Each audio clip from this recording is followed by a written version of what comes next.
Aminofal na attendance. Oh. Manual attendance.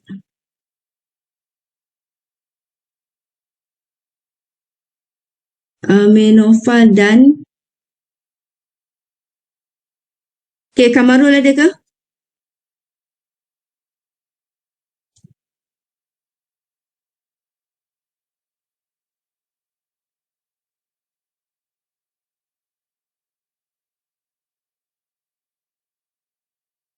Okay, Aminofal dah settle lah. Seorang lain tak ada Rebecca dengan Kamarul tidak ada Okay, so saya anggap diorang dua ni tak ada. Kamarul bin Buang dan Rebecca Laili N tak ada.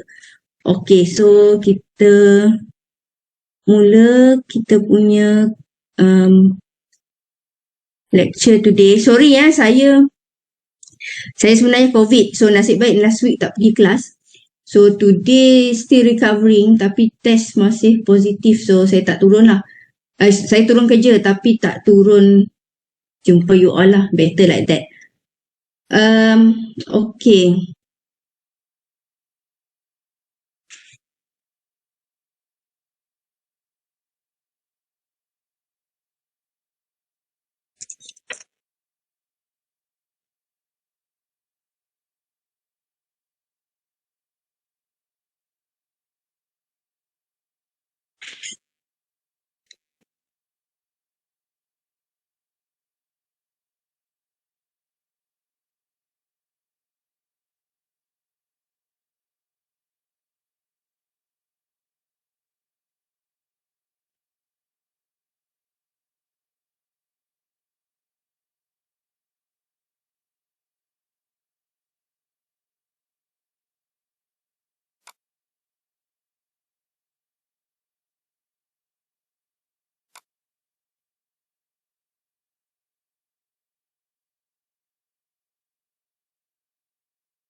Okay, so tajuk kita array. So you all dapat tengok tak lecture notes array dekat dalam e-lead? Can you see it?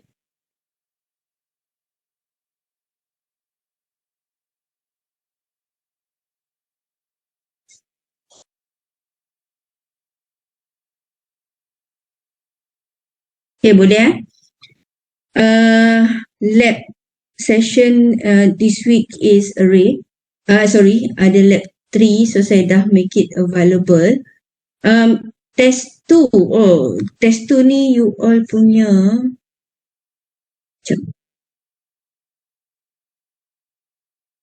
Test 2 will be available tomorrow, test 2. So test 2 is tomorrow. Okay. So test 2 kita akan buat tomorrow. Lab session ni rupanya question dia tak keluar dekat you all. Saya dah enable dah tadi. Mana dia? Okay, lab 3 materials here. Test 2 esok. Okay, so test 2 esok, it will be on custom classes and objects, class relationships, object-oriented design and conditional loop. So it will be available tomorrow, test 2 ni. So you all tengok dia punya topik dan tomorrow will be available for you to do it. Okay, and then kita ada assignment submission. Okay, so esok adalah assignment submission juga. Okay, I'll just make this available. And also, lepas you submit assignment tu, you kena buat peer evaluation. Okay, so that's what's happening this week. There's a lot of things this week. Open Monday 15, dia dah okay, dah open. Saya dah openkan dia. Okay, you all dah boleh buat peer evaluation. Okay, semua jelas what's going on this week. So there's a lot of things happening this week. There's lab sessions, there's test and also assignment due date. Okay, so kalau confused lagi, you boleh refer dekat jadual ke atas ni. So kita ada lab kita bawa ke week 9 and then test and also assignment due. Okay. So we have lab 3, assignment and lab and due date. Okay, so kita tengok lecture notes today. Lecture notes today. Okay, saya dah bagi tahu you all ke next week kita tak ada lecture.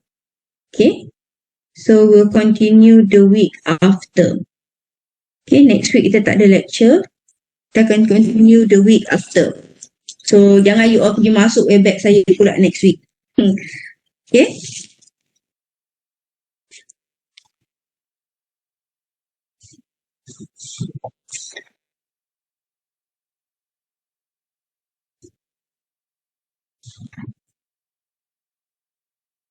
Okay.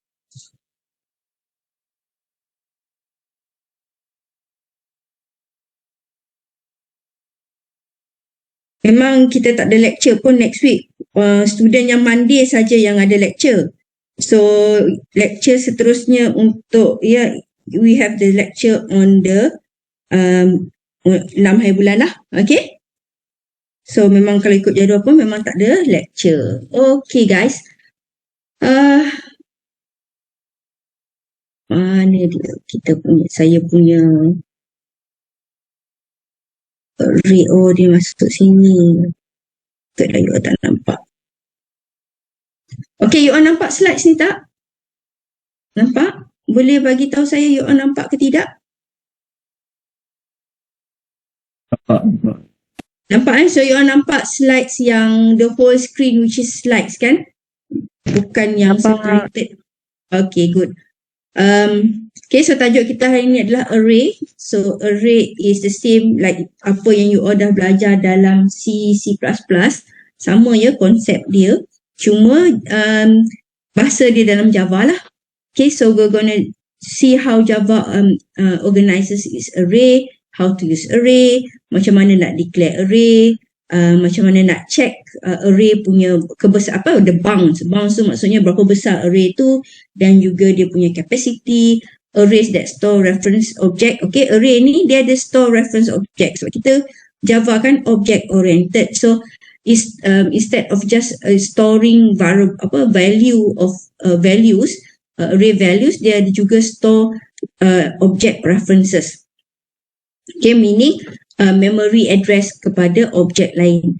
Okay, variable length, length of the variables and the parameter list. Okay, dan kita akan tengok multidimensional array dan juga array list classes. Okay. So how do you declare an array? Okay, array is an ordered list of values. Okay, so this is an example of an array. Okay, so the entire array has a single name. Maksudnya, semua value yang dekat sini ni, dia ada satu nama dia, which is dekat sini contoh dia adalah score. And then kita dah tahu, array value ataupun array index ni, dia selalunya memang mula from 0. Okay, dia akan mula 0 to berapa maksimum array lah. Kalau this one, the array ni dia punya index out of bound dia adalah, dia ada 10 and then it starts from 0. So that's why it's 0 to 9. Okay, so the size of an array is n minus 1. Okay, so this array holds 10 values that are indexed from 0 to 9.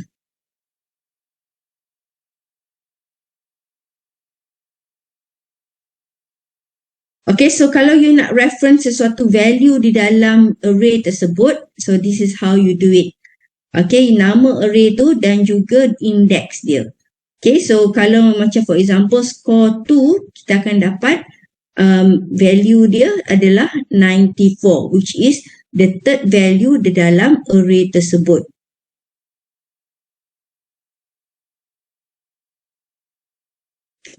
Okay, so how do you assign value ke dalam array? You just buat macam ni lah. Okay, score 2 is equal to 89. Macam tu. Maksudnya sekarang daripada 94 tadi, dia akan jadi 89. Okay, so score first equal to score first plus 2. So you boleh buat juga, apa orang kata? You can do operations on the array. Okay, and then mean equal to score 0 tambah, okay, score 1 bahagi 2. So these are all of the things that you can do using an array.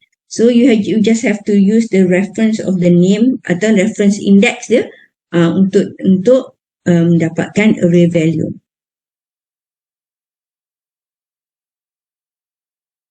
Okay, so the values held in an array are called array elements. Value di dalam array tu kita namakan dia sebagai array elements.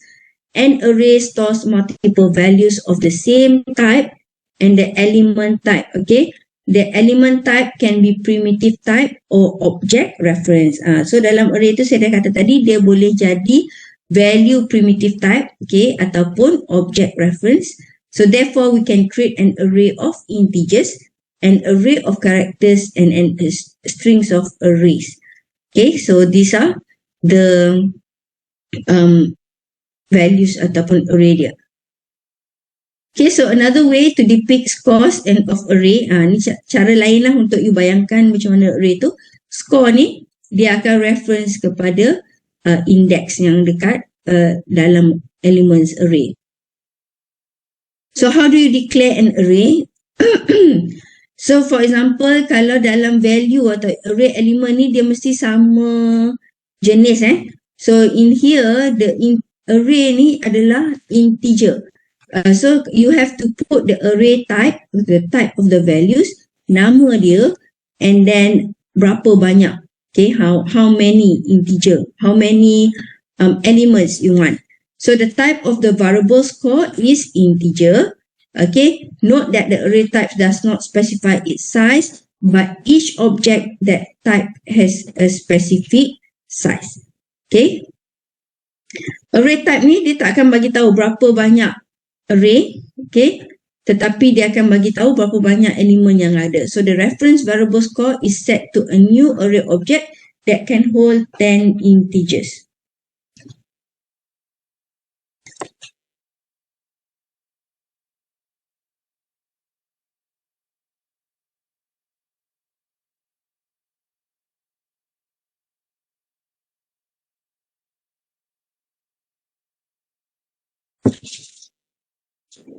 Okay, declaring arrays. Okay, some examples of array declarations. So this is a type of float. Okay, yang ada 500 elemen. And then this one here, boolean flag. Boolean flag ni dia declare juga tapi dia tak bagi boolean values kan only 1 and 2 kan. So dalam tu dia boleh you can put the values lah. Okay, so new boolean ada dua cara kat sini. First you just declare, the second one baru you declare berapa size array tu. Okay, so it's 2 lines.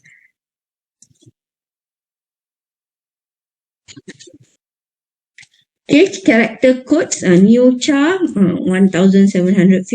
So those are cara-cara declare array. Mudah je. Tak ada yang it's not that hard. Okay, so kalau dalam array ni selalunya kalau kita nak proses array, we have to use loops. Okay, so for example, normally kita akan use for loops. Okay, so for integer score di dalam score, okay, system.out.print line score. So this is only appropriate when processing all array elements from top to bottom. Meaning top sini maksudnya lowest index to the highest index. Meaning kalau for loop ni dia akan go through all the elements yang ada di dalam array. Okay, this one here. Okay, so what do you think how to create an array of type of strings called car? Can you type jawapan dia?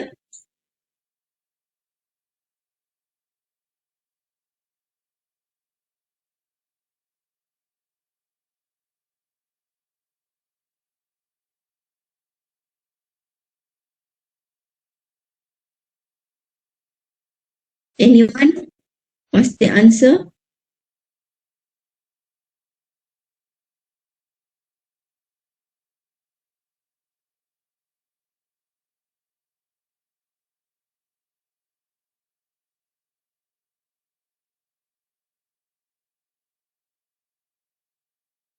Okay, so string cars equal to Volvo, BMW, Ford. Okay, so you can also do this.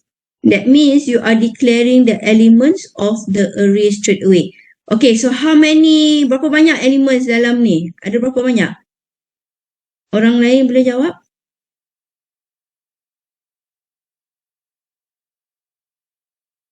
How many elements in this array? 3, betul Lucas. How about the index? What is the index of the array? N equal to 3. Okay, so index dia range of index.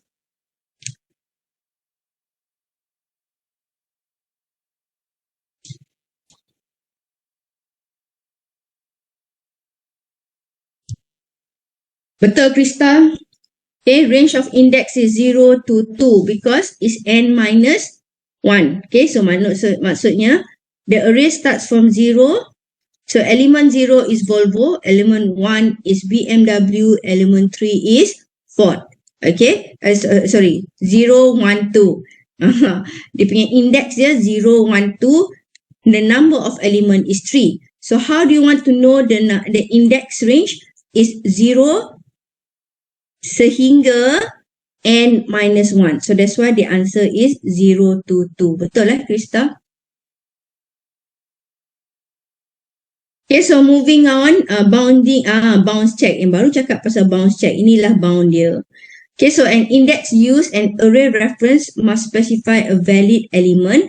That is, the index value must be in a range of 0 to n minus 1. So bound dia adalah n minus 1 lah. So bound dia will be 2. So how do you want to know? Kadang-kadang bila you access array, you have to know whether you dah reach the end of the array or not. Okay, kadang-kadang you lupa kan? Okay, so there is something in Java, it is called array index out of bound exception. Okay, so that means you can throw this exception kalau kita tend to process something that is more than the elements of the array. So you can use array index out of bound exception. Okay, and this is called automatic bound checking. Okay, so for example, if the array codes can hold 100 values, so the index is only between 0 to 299. So if the count is 100, then the following reference will cause an exception to be thrown. Okay, so for example, this one kan, dia less than 100 tetapi dia punya index ni jadi 100.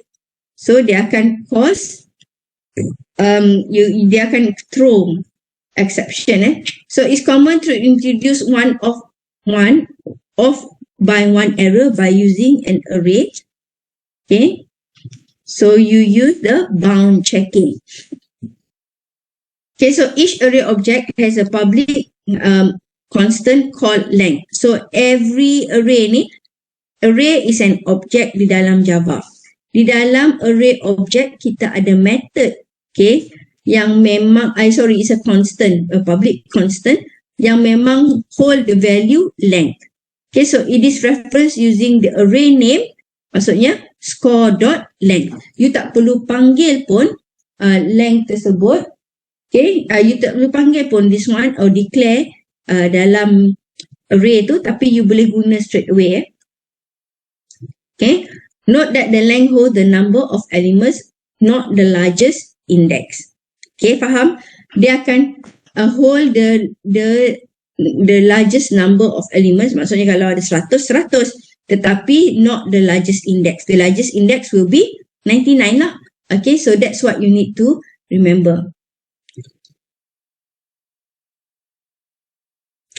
Okay, so these are alternate array syntax. The bracket of the array can type can be associated with the element type or with the name of the array. The following two declarations are equivalent. Float prices. So ini sama ya. You can use either type or either way to declare your array. But normally in Java, the first format generally is more readable and should be used. Okay, tak ada kesalahan kalau you guna mana-mana, tetapi the first one is more readable and that's what we normally practice in Java. So initializer list, the end initializer list can be used to instantiate and fill an array one step. So this is the initializer list yang kita dah tengok. Tadi yang Volvo BMW tu is using an initializer list.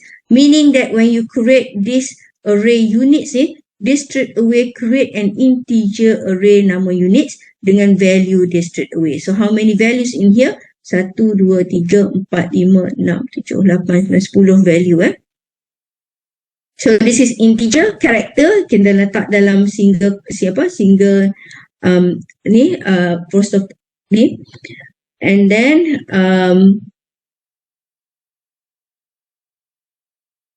okay, so the thing is kalau you guna initializer list tadi, you tak perlu guna the new operator kan. Kalau tadi kalau you tak guna initializer list, you kena guna new operator.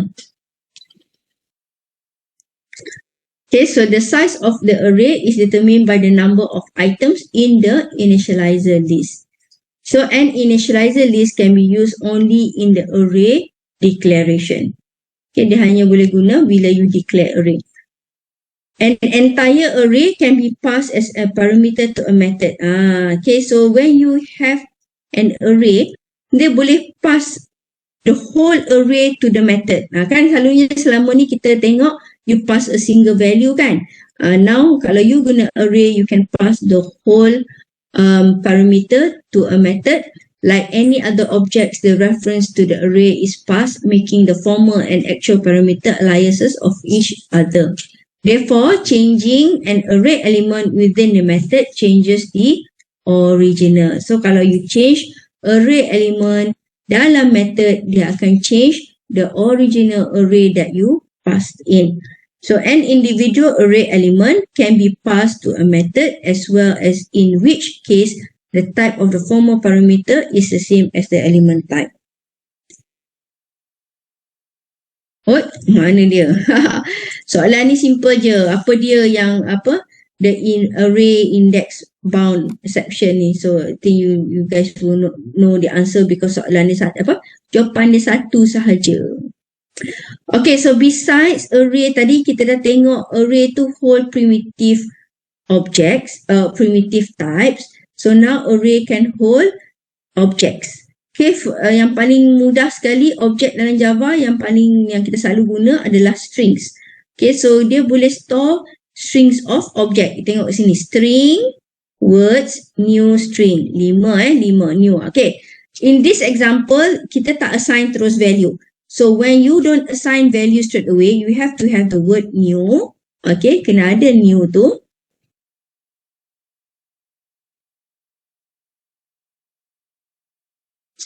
Okay, so you have to have the word new and you have to declare the index value. So itu beza dia kalau you tak letak nilai nilai value objects lah. So it does not create the string object themselves.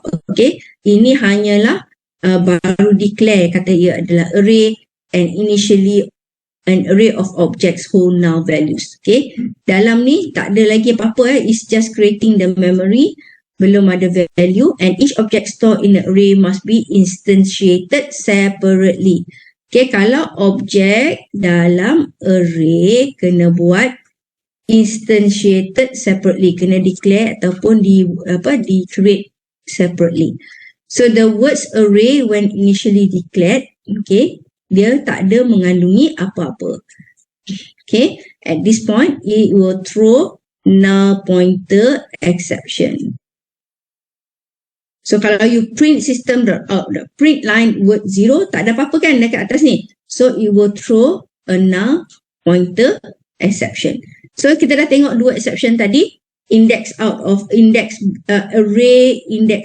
bound, and dengan this one, null pointer ni apabila array of objects tidak mengandungi apa-apa. So after some string objects are created and stored. Okay, so now how do you want to store this? You dah create dah array of strings, object. How do you want to store? Friendships, royalty, honor. Okay. Okay, keep in mind that string objects can be created using the literals. Okay, following and declaring creates an array object calls verbs and fill in the 4 strings object created using the string literals. Ini contoh dia, the next contoh. String verbs, dia akan create terus. Play, work, eat, sleep. Dia akan create terus the objects. Okay, string objects. Okay, so this is another example, tune program, whereby you ada, this is the tune program, you ada CD collection as an array. Okay, then you, dalam CD collection ni, object ni dia ada add and then dia ada toString and then increase size. Okay, so this is to add the value of the CD collection. And of course, this is toString, so bila you input ataupun you nak manipulate, you need to convert it to string. Okay, and this is another part of the object.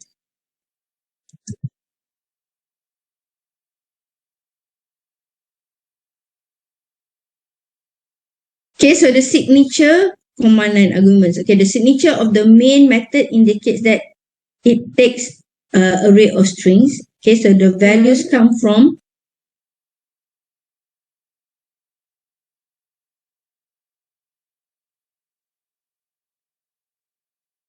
okay, so the values can come from command line. Arguments are provided when the interpreter is invoked. Okay, so array ni dia bukan saja boleh dimasukkan dalam graphical user interface, but then command line. So this is how you masukkan ke dalam command line. So for example, Java state eval. Okay, so then you have Pennsylvania, Texas, and Arizona. So dia akan store terus the index array ni 0 to 2 ke dalam main method. Okay, so this is a bit different. This is how you want to put input array menggunakan command line.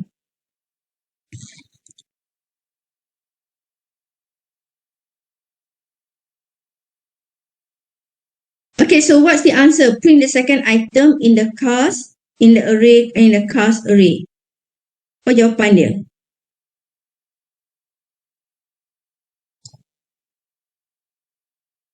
Jesselyn Jong. What's the answer?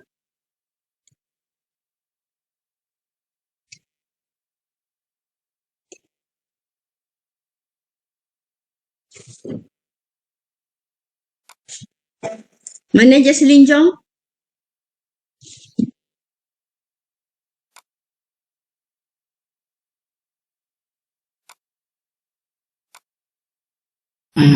Hello. Yes, what's the answer? Cars. Uh-huh.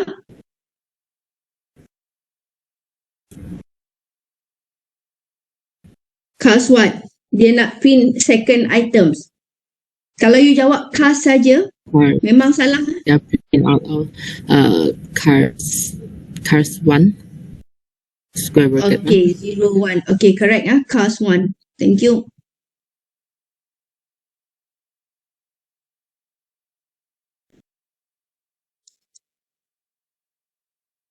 Okay, so variable length and parameter list. Okay, suppose we wanted to create a method that process a different amount of data from one invocation to the next. Okay, so this is what we want. Kita nak process different amount of data. So for example, let's define a method called average that returns an average of a set of integer parameters. So one call to average 3 values. Okay, so you can do this. Mean 1 is equal to average 42, 69, 37. So another call to average 7 values. So you can do this. Okay, so this is 2 calls.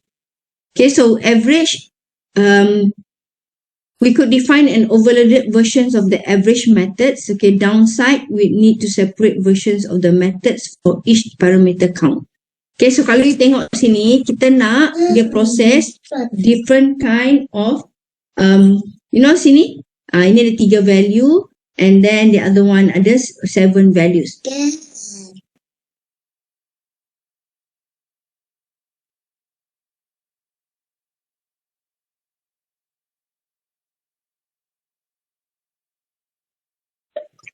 Okay, so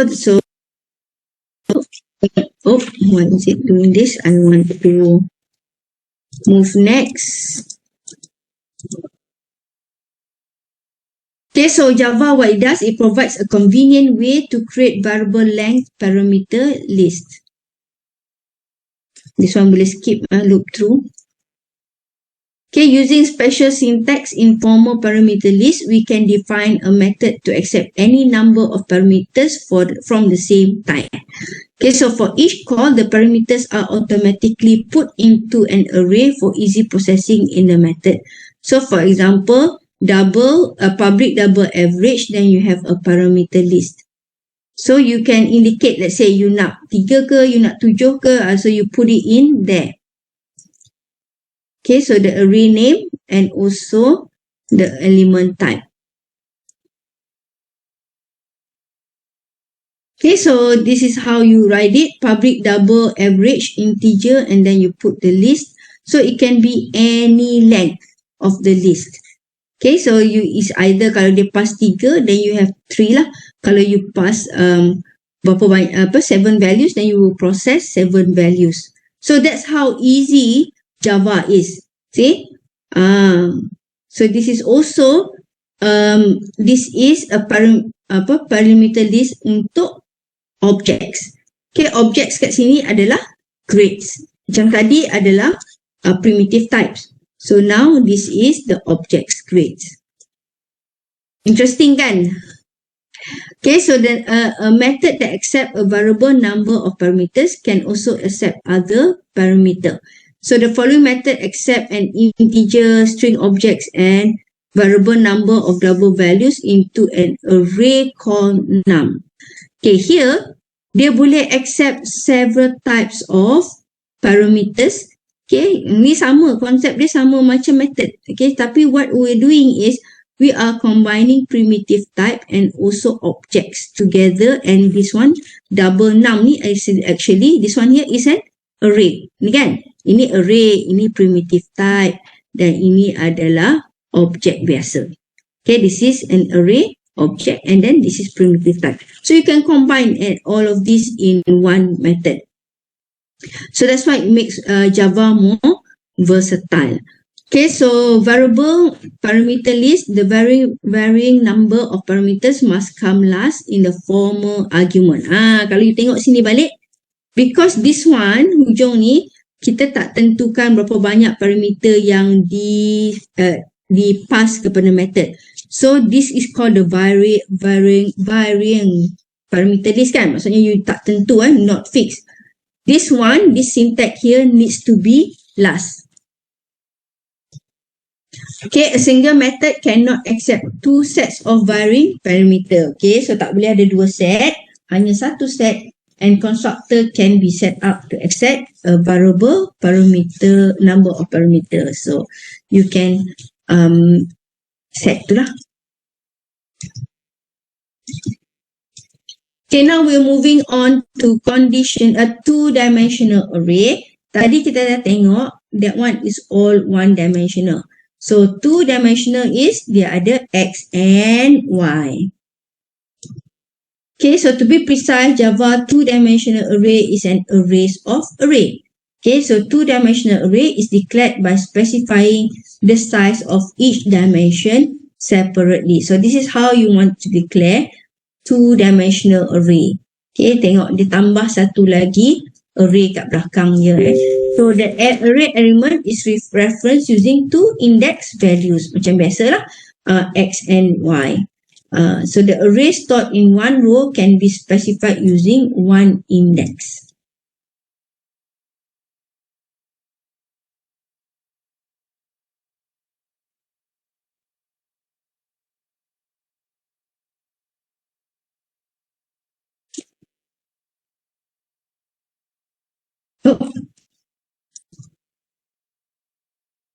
Okay, so expression table, integer macam ni, then you will have a 2D array of integers or array of integer arrays. Okay, kalau you buat table 5, okay, then is a type of integer. Integer kan ada bracket hujung tu, meaning this is actually array of integer.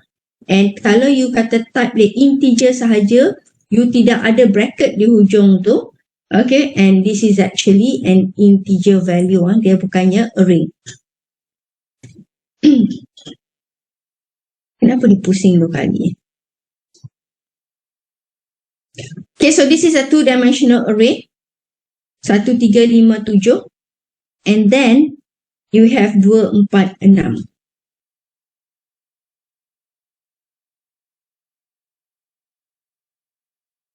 So, if you see, kita loop 2 kali.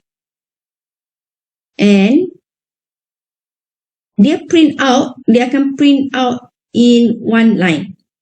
Okay, so this is when you loop, it will print out in one line. If you want to print out in 2 lines, then the other you have to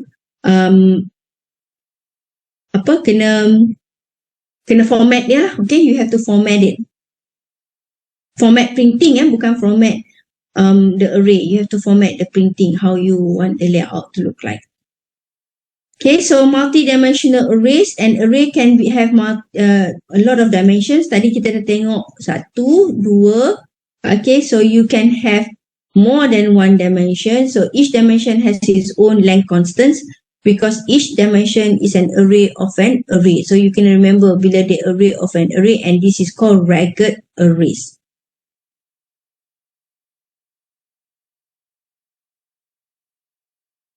Okay, and the last one is called array list class. Dalam Java ni kita ada array list class, okay, which is part of java.util package. So it's like an array. It can store a list of values and reference each using a numeric index. However, you cannot use the bracket syntax with an array list object.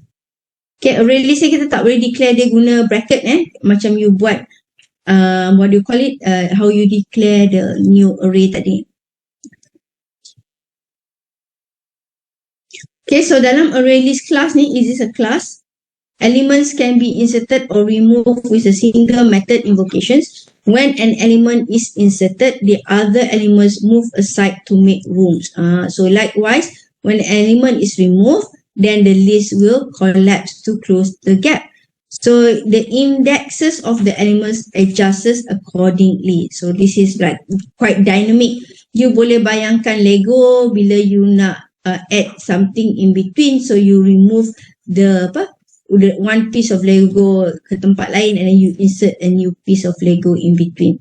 And then when you take it out and the array akan collapse balik sebab you akan join balik the one that you yang you ubah tadi tu, you join bagi rapat balik. Itulah analoginya of an array list. So array list stores references to the object classes. Array list ni diguna untuk store object references to the classes, which allow it to store any kind of objects, meaning you boleh combine different kind of objects in one array list. Okay, and we can also define an array list object to accept a particular type of object. Kita boleh specify what type of object you want. And an array list reunion, for example, array list family reunion equal to new array list family. Ini contoh dia lah.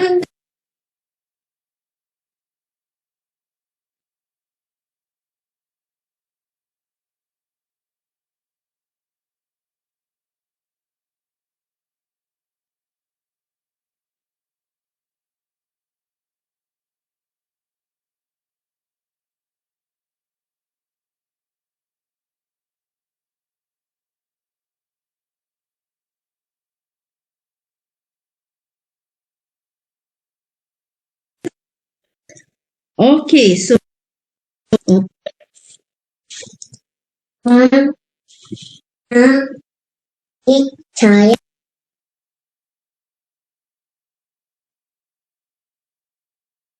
okay.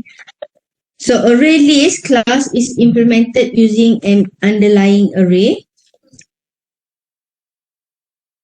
So array is manipulated using that index remain continuous as an element or added or remove. So dia akan as an element lah dekat dalam array list tu. So if elements are added to and removed from the end of the list, the processing is fairly efficient. But if the elements are inserted and removed from the front or middle of the list, the remaining elements are shifted. So yang saya bagi tahu tadi lah. So you have to remove and shift the elements in the array accordingly. Kalau hujung senang, dia tambah-tambah je. Tapi kalau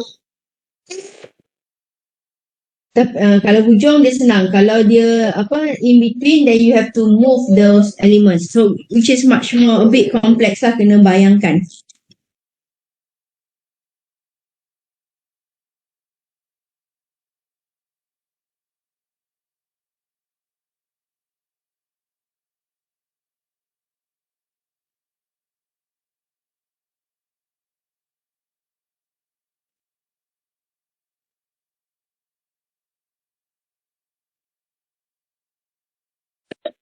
Okay, this is an example of my class Java. So you have an array list of strings for cars, and then you add cars, add Volvo, BMW, Ford, Mazda, and whatsoever. So this is an array list of a simple array list of cars.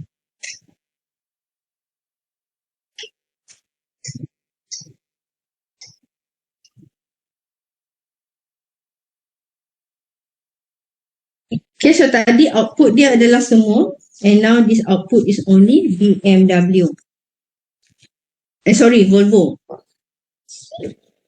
Because it's 0 kan? Okay, so what this lecture has focused on is actually the array. Okay, how to declare an array, how do you check the bounds, that means the highest or the maximum value of the array, and also dia punya capacity, berapa besar capacity dia. Okay, arrays that store object reference.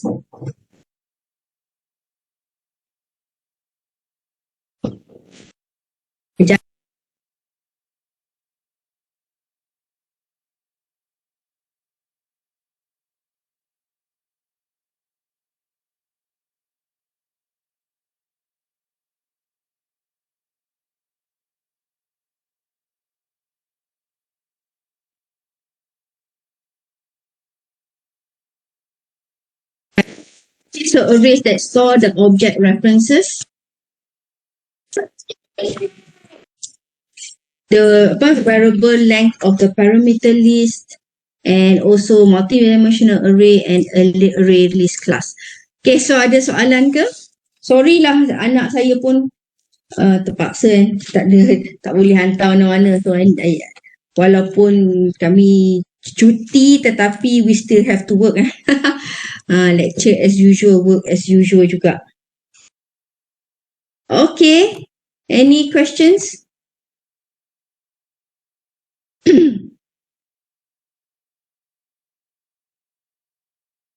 No questions?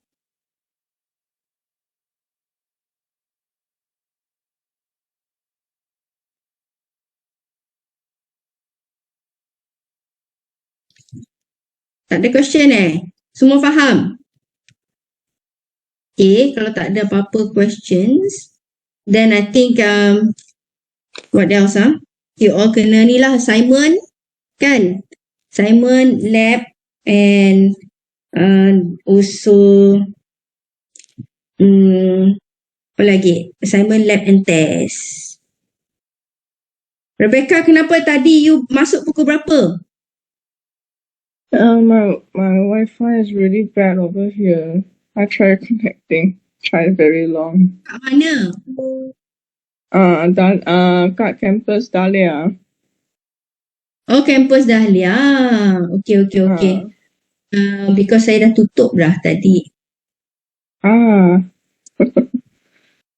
So, saya panggil juga nama you tadi. Ya ke? Awal-awal tadi saya panggil juga nama you. Tu saya tanya you masuk pukul berapa? I masuk pukul 9. 9 around 9 I think. Okay. So tadi kita start around 8:30 plus bah. Yeah, I tried to connect but the Wi-Fi is really Okay. Sebenarnya kalau you all ada problem Wi-Fi, you can go to the lab. Lab kita is open. So you can connect to the lab. Okay. Tapi tak apalah, this one I'm just telling you lah because I memang tak ni. I memang tak pergi kelas lah, nasib baik jugalah tak pergi kelas. Okay, kalau tak ada apa-apa soalan, then I let you guys go. Thank you Faris. Saya memang syukur hari Selasa lepas saya make decision to put the class online. Because lepas kelas terus saya pergi klinik.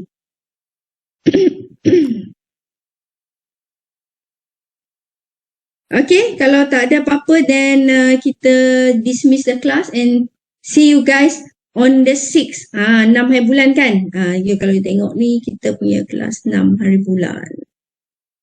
6 hari bulan ya kelas kita. Okay. Then tak lama lagi dah nak habis dah. Kita punya is week 10. Next week is week 10 and 11 dah. Okay. Okay, kalau tak ada apa-apa, then I'll end the lecture today. Thank you very much for attending. Kalau ada apa-apa soalan, you can email me. And make sure semua submit assignment, do your lab test and do your test and your labs. Okay, kalau tak ada apa-apa, thank you. Bye.